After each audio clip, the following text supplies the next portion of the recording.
नमस्कार, मैं हूं आपके साथ निलोफर अंसारी और आप देख रहे हैं एम न्यूज 24x7। आइए नजर डालते हैं आज की खास खबर पर। भारत से प्रधानमंत्री बनाना है या नहीं बनाना है? अरे भाई 400 पार करना है या नहीं करना है? ऐसी आवाज नहीं चलेगी भाई। को फिर से एमपी बनाना है या नहीं बनाना है? तो ऐसी आवाज नहीं चलती भाई। दोनों हाथ उठाइए, उठाइए दोनों हाथ जरा। विजय के संकल्प की मुट्ठी भींचिए और प्रचंड आवाज से बोलिए, जय श्री राम, जय जय श्री राम, वंदे भारत माता की, भारत माता की। मंच पर उपस्थित क्षेत्रीय अध्यक्ष श्रीमान कमलेश मिश्रा जी, उत्तर प्रदेश सरकार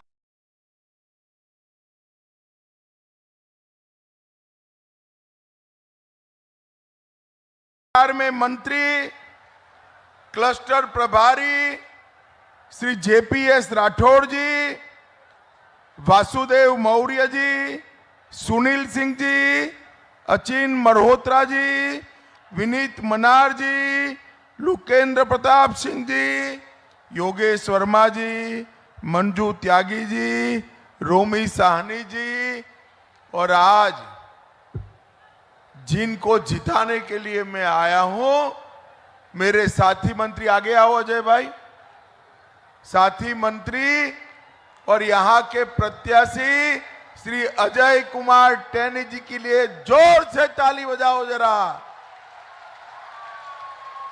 और आज की इस विशाल जनसभा में चिलचिलाती धूप में यहां आए हुए प्यारे भाइयों, बहनों, माताओं और मेरे जिगर के टुकड़े जैसे युवा मित्रों, आप सभी को नमस्कार। भाइयों बहनों, आज खीरी की जनसभा देखकर मैं एक बात कहकर जाता हूं कि यहां से अजय मिश्रा के हाथ में कमल लेकर आप फिर से उनको दिल्ली भेजने वाले हो, वो तय हो गया है। भाइयों बहनों, आज देवादिदेव महादेव की ये भूमि, हमारी छोटी काशी, उस पर स्थित शिव मंदिर, लीलोटीनाथ मंदिर, मैगलगंज, देवकाली मंदिर, संकटा देवी मैया, देवकली मंदिर, ये सभी देवस्थानों को प्रणाम कर कर मेरी बात की मैं शुरुआत करना चाहता हूं। भाइयों बहनों, अभी अभी ही हमारे युवा साथी सर्वेश वर्मा को हमने खो दिया। आज प्रचंड जनसभा में सर्वेश वर्मा और उनके परिवारजनों के प्रति मेरी संवेदना और सर्वेश जी को श्रद्धांजलि व्यक्त कर रहा हूं। भाइयों बहनों, कल ही तीसरे चरण का चुनाव हो गया है। पहला, दूसरा,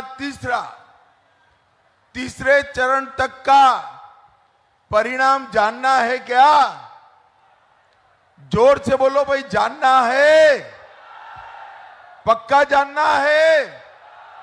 किसी को बताना मत, मैं बताता हूं तो नहीं बताएंगे ना। मोदी जी 190 सीटें पार कर गए हैं, 190 सीटें। और एक चौथा चरण मोदी जी के नेतृत्व में भारतीय जनता पार्टी और एनडीए चौथे चरण में 400 की ओर मजबूती से आगे बढ़ रही है। सपा, बसपा, कांग्रेस इनका सुपड़ा साफ हो गया है। और मित्रों, ये जो चुनाव है उसमें भाई अजय मिश्रा के नाम के सामने कमल का निशान है। उस पर जो आप बटन दबाओगे ना, वो वोट सीधा सीधा नरेंद्र मोदी जी को प्रधानमंत्री बनाएगा। भाइयों बहनों, मैं देश भर में जाता हूं, लगभग 250 सीटों पर ये 6 माह में गया। हर एक जगह कहते हैं कि हमारे सांसद को मंत्री बना देना भैया, हर जगह कहते हैं। मगर खीरी वालों, आपको तो हमने बनाया मंत्री देने का काम किया है। ये अजय मिश्रा को यहां से जिता दो, उनको बड़ा आदमी बनाने का काम मैं करूंगा। भाइयों बहनों, ये चुनाव मोदी जी को तीसरी बार प्रधानमंत्री बनाने का चुनाव। ये चुनाव मोदी जी को तीसरी बार प्रधानमंत्री बनाने के साथ ही 3 करोड़ गरीब बहनों को लखपति बनाने का चुनाव है। ये चुनाव और 4 करोड़ गरीबों को खुद का घर देने का चुनाव है। ये चुनाव 3 लाख गांव में डेयरी बनाकर पशुपालन के साथ जुड़े हुए हमारे भाइयों बहनों को समृद्ध बनाने का चुनाव है। और ये चुनाव अजय मिश्रा को तीसरी बार सांसद बनाने का भी चुनाव है। भाइयों बहनों, आपने उत्तर प्रदेश में 14 में 73 सीटें दी, 19 में सभी इकट्ठा आए, फिर भी 65 दीजिए। मगर मैं आज खीरी वालों तराई में कहकर जाता हूं, 73 भी नहीं चलेगी, 65 भी नहीं चलेगी। इस बार 80 की 80 सीटें मोदी जी की झोली में डाल। भाइयों बहनों, आज मैं जब यहां आया हूं तब ये कहना चाहता हूं कि ये कांग्रेस वाले, सपा वाले, बसपा वाले झूठा प्रचार कर कर भारतीय जनता पार्टी और मोदी जी को बदनाम करें। ये कह रहे हैं मोदी जी को 400 सीट दोगे तो आरक्षण चला जाएगा। भाइयों बहनों, पिछड़ा वर्ग के आरक्षण पर अगर किसी ने डाका डाला है तो अखिलेश यादव की साथी पार्टी कांग्रेस पार्टी ने डाला है। कर्नाटक के अंदर उनको बहुमत मिला, मुसलमानों को 5% आरक्षण दिया।